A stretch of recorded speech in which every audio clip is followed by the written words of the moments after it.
Good evening, I'm Todd Lamarand. Tonight on APTN Investigates, a busy gas station on reserved land. Some call it a sweet deal for a non-Indigenous businessman, but the short end of the stick for an impoverished Manitoba First Nation. To top it off, money the band gets from their tax-free tobacco, while they're handing over half of it to that businessman who has no rights under Section 87 of the Indian Act. In Where There's Smoke, Melissa Ridgen goes looking to find out what's burning. And she starts at the Red Sun gas bar located just outside the city of Winnipeg. A warning, there is some strong language in this story. A full-service gas bar at a busy intersection. Highway 6, the gateway from Winnipeg to Manitoba's north. Roseau River Anishinaabe First Nation turned this into one of Manitoba's first urban reserves nearly a decade ago. We started this urban reserve stuff here around Winnipeg, and look how far behind we are now, and it's embarrassing. Embarrassing because the band spent more than $2 million on this property, only to turn around and lease it. $10 a year. I don't make to make light of it, but what can you, like, who in their right mind would lease this area for $10? You didn't mishear that. APTN Investigates obtained the agreement. David Dewar of Dewar Accounting manages Red Sun, keeps the profits, and in exchange pays Roseau River $10 a year. Jacqueline Romano is chair of Indigenous Studies at the University of Winnipeg. She specializes in Indigenous property rights and economic development. I'm not aware of any property you could lease for $10 a year. And the details of this deal get more eyebrow-raising. Roseau River gives him half their tobacco rebate each month. 50%, we get about $85,000, $80,000, maybe $90,000 on a good month. And so Dewar Accounting would get the same amount? The same amount, yeah. The recipient of the lease receives 50% of that money, and it never really explains why, if that's some sort of management fee. And it comes out to being in between $80,000 and $85,000 a month, so that's a very substantial management fee. It doesn't make sense. It certainly doesn't seem to be a good deal for the community. No. There is a clause that requires Dewar to put 10% of his cut into a Red Sun Community Activity Fund to be used by Chief and Council. About $8,000 a month should go into that account, but more on that later. Places like this can be a cash cow for starving First Nations.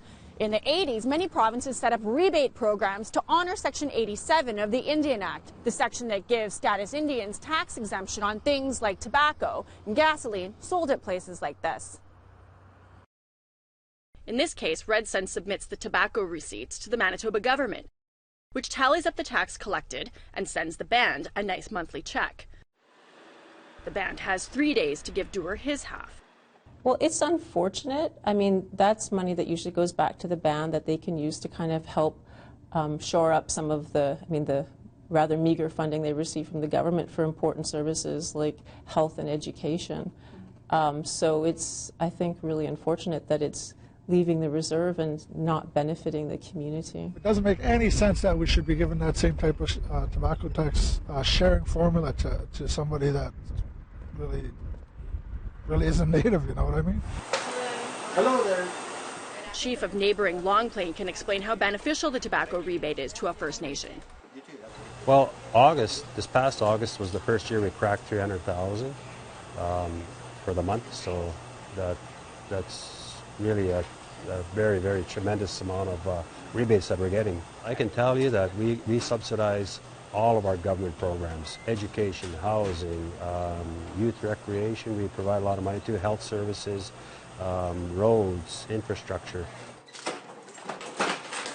Long Plain owns 4 gas bars, including the Madison Petrocan on its urban reserve in Winnipeg. It makes sense for it to be 100% owned by the First Nation, and the full benefits go back to the First Nations. So in terms of rebates, and I think that's what the business model actually is, a good business model. It's, being owned by the First Nation, run by the First Nation.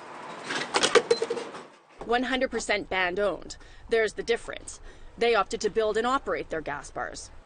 Can you envision at any point getting into an arrangement that would see you give a a non-band member, a non-Indigenous person, half of your tobacco rebate money? I don't think so. We look around us with Swan Lake, Peguis, Long Plains, and we're so much farther behind them, yet we started before them.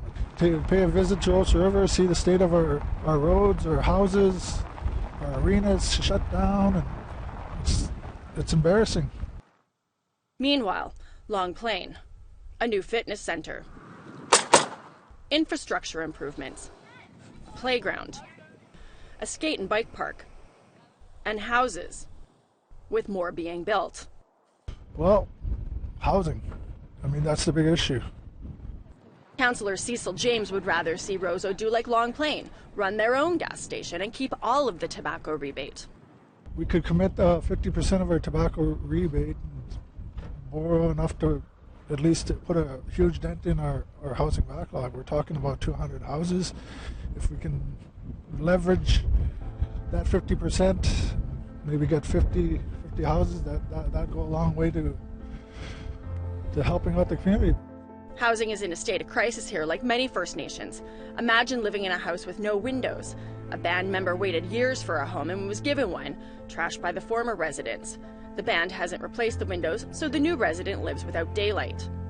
A family of 7 lives in this home. The furnace is broken, so they heat it with an open oven. That grim reality is why people like Rachel Seeney leave Roseau River. There's a need for houses and better water. The employment rate is really down. She moved to Winnipeg and started a small hair salon and makeup and clothing line. When you first start a business, it's not all rich money. You have to work hard to get where you want to get. How can a non-tribal member who's non-treaty profit from a Section 87? That's the multi-million-dollar question, is how did a deal like this ever come to be? APTN Investigates went looking, and we had to go back to the early 2000s when the gas station tenant, David Dewar, was Roseau's third-party manager. Indian Affairs hired him to run the band's finances from 2003 till 2006. His brother is Gary Dewar, who was Manitoba's premier at the time. And Roseau's chief back then was Terry Nelson. You may have heard of him. He led a delegation to Iran. They have a real good understanding of what the Crusaders have done. Vied for AFN Grand Chief. He's an American Indian movement leader in Canada, and most recently was Grand Chief of Manitoba's Southern Chiefs Organization. He got Roseau an $80 million treaty land entitlement in 2007.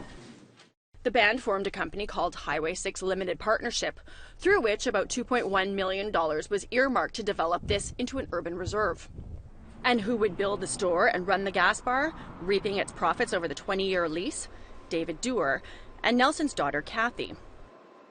And then we have this. We have this sitting there. Indigenous Affairs has no cooling-off period for former third-party managers before embarking on business deals with the First Nation whose books they managed.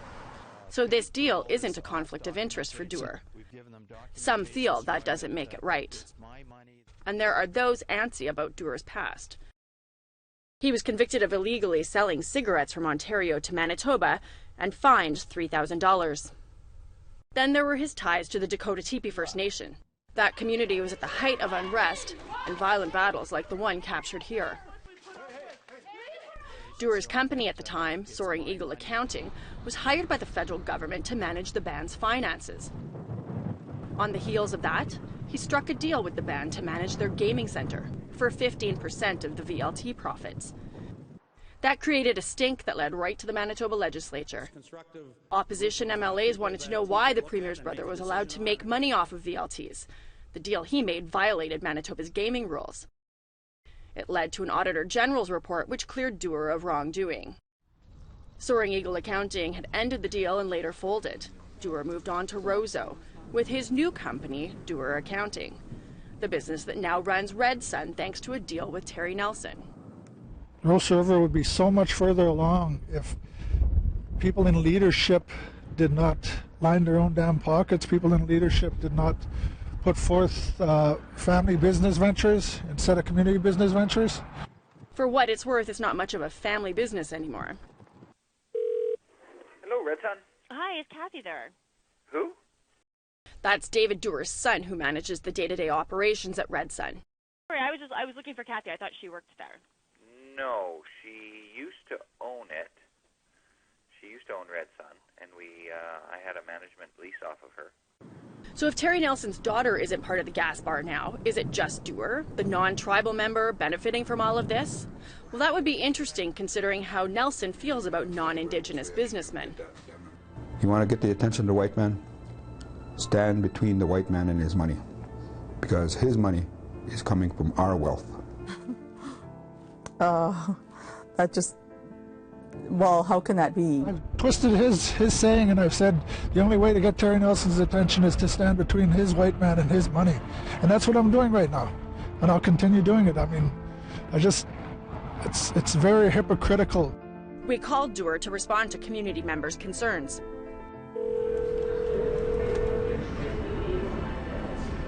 Good afternoon, Duer Company. Hi, is David Duer in, please?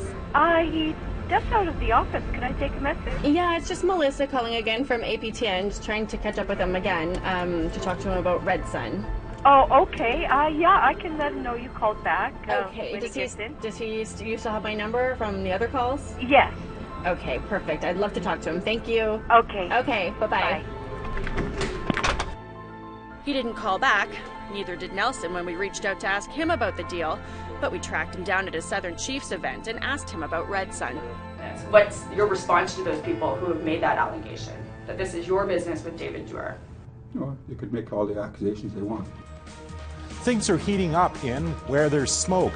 When we come back, the story gets even hotter.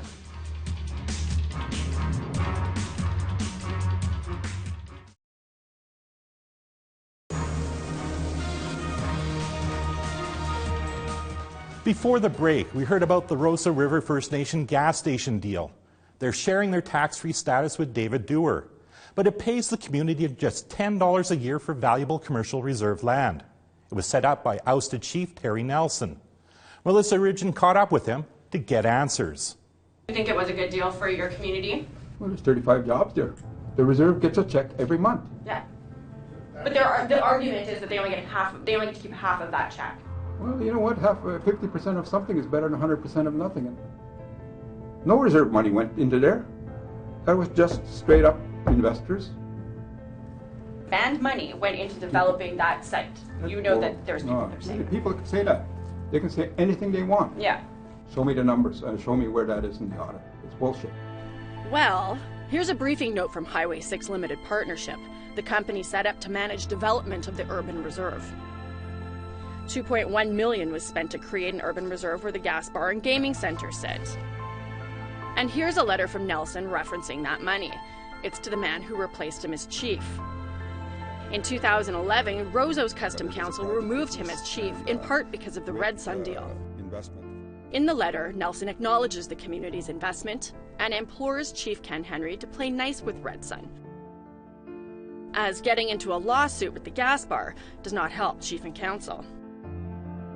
Separate the politics from the business. Take the politics out of business development. That's the number one thing that the Harvard study said about business development. Well, but somebody could argue you were chief, so you were in a political position when you got this business started at Red Sun. That is politics mixing with business. Okay, show me a chief and council that have bought in investment. Show me where a successful operation is on reserve, run by band members, or run by the tribe that's doing as well as Red Sun. Madison. That's run by the tribe. So you're saying to me that we should, never deal with these goddamn white people, these asshole white people. We should never do anything with them. They should never develop on reserve. They should never invest in reserve, and they should. And so the 35 jobs, and you're saying we should just march them up. It's nothing to do with race here. It's to do with the right thing. She believes the right thing is for the community to scrap the agreement and to run the lucrative gas bar themselves, keeping the profits and all of the tobacco rebate that comes from their Indigenous rights. She was a part of a vocal group of women protesters. A wolf clan, and a wolf clan, we're protectors of the people. A ferocious campaign against the Red Sun deal ensued. They spread their propaganda on social media with blistering attacks on Dewar and Nelson, and staged a protest at the gas bar. Dewar's response?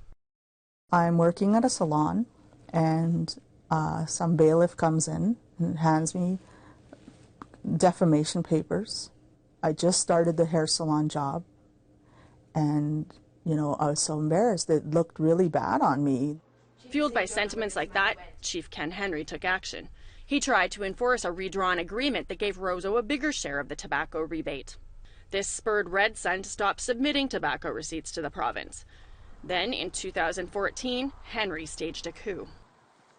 Leadership from the Roseau River and Anishinaabe Nation, escorted by the RCMP, shut down the Red Sun smoke shop and gas bar last night. Staff on site were removed from the premises and the locks changed. It's a malicious act on their part that's destroying a business and destroying people's lives by closing us down like this. Nelson rushed to Dewar's side. You can't do any business on reserve without some protection for people that invest in there. They've made millions of dollars here, so they have made back their money over and over again. It's time to take back that money for the community. While Chief and Council were planning to reopen and run the gas bar, Dewar was in court to get it back. A judge sided with him, saying the lease agreement gives him the full right to be there. The provincial court judge isn't aware of the idiosyncrasies of the Indian Act, that you can't actually lease or sublease reserved land legally. Without that designation. Without that designation. Wait, what? It's not designated. They can just say to the person occupying that we the can't gas bar? legally sublease this land. This is an illegal, occupation of First Nations territory, of a reserve. Back in 2007, Nelson and Dewar put the cart before the horse. The gas bar was up and running without the land being designated for commercial use, a requirement under the Indian Act. It was put to Roseau members in a June 2008 referendum after the gas bar was open. They rejected the designation by a vote of 93 to 91. The main reason that was people wanted more answers as to why this was already up and running and why it wasn't community owned. The referendum vote means that the people have the yes or no to the project. Mm-hmm. Okay, that was done, and everybody said no. So that's not right. It may well not be right, but no one appealed the judge's ruling or took the matter to federal court. And the Department of Indigenous Affairs doesn't seem to care who's running Red Sun. What about Indian Affairs? How come they have never stepped in? This is undesignated land. How come they've never stepped in? I'm not sure. We've asked them to step in when we had the numbers on council, and there's a lack of a will there. We confirmed that INAC knows Dewar is operating on reserve land without a valid lease. APTN Investigates obtained documents that show INAC has even used the lack of designation as a reason to deny Roseau economic development cash. We asked why they've not acted, and were told another designation process is underway and we're being respectful of the process. In the meantime, Dewar is running Red Sun on the goodwill of Chief and Council, as he has for nearly a decade. Current Chief Alfred Hayden reset the clock with Red Sun, authoring a new 20-year deal in which Dewar transfers ownership of the gas bar to Roseau. In exchange for him running it, he still keeps all the profits and reaps half the tobacco rebate each month. I mean, it's an interesting agreement in that it's contemplated in advance of land actually being legally available for sublease. And it doesn't ever sort of consider the possibility if the designation process doesn't go through. It doesn't make sense. It certainly doesn't seem to be a good deal for the community. We wanted Hayden to explain how he thinks this arrangement is good for Roseau, and how he determined that Roseau was $2.4 million in arrears to Dewar. Until that was paid off, his community would keep none of their tax-free right. All of the tobacco rebate would go to Red Sun. Hayden didn't respond to any of the phone calls and text messages we sent. Hi, Alfred. Hayden, it's Melissa Ridgen calling from APTN. I'm hoping to still get in touch with you in regards to Red Sun and the new lease that you guys signed. So we tracked him down at a community meeting he was to host. We waited, but he didn't show up. That's his empty chair in the middle. As for Dewar, we went to his home. Hi, how are you? Are you Wendy? Yes. Is David here? I'm Melissa. Oh, he's not here? Melissa Ridgen. Can you give him this for me? Sure. I've been trying to get in touch with him and haven't had any luck, so I figured I would bring him a letter so he knows exactly what I'm trying to get a hold of him about. Okay. Yeah, so have him phone. Oh, I will. Okay, thank you so much. Have a great day. In that letter, we wanted to know if he felt it's fair to take money that's a Section 87 status Indian right. If he feels $10 a year is a fair price to lease a gas station. And remember that community activity account Dewar is supposed to contribute 10% of his tobacco rebate to? We wanted to know how much is in it and who can access it. His lawyer responded days later saying they dispute the opinion on the lack standing to operate. The differing opinions have not yet been verified or subject to further ruling. And they also dispute that the deal is detrimental to the community. They don't address that mysterious activity account, how much has been paid into it, and how much has been taken out and by whom. They point out they paid for the store and gave it to the band free and clear, and as such justify their entitlement to half the community's tobacco rebate for 20 years. This Indigenous David Dewar also has a Red Sun gas bar at the Cross Lake First Nation. We called the band to find out details of that agreement, including if they share their tax-free tobacco money with them. But they wouldn't comment. And despite the controversy surrounding him, Terry Nelson was elected by the band to help run the community's trust money, a 4-year term. As for Roseau's finances, the band remains under third-party management. And since we last spoke to them, Cecil James has decided to run for chief, and Rachel Seeney will be looking for a council seat this spring. Next week, Colin Crozier will have the story Against Their Will. It's a dark chapter in Canadian history, forced sterilization of Indigenous women. But it's happening in modern-day Saskatchewan. I'm Todd Lamoran. Have a great evening.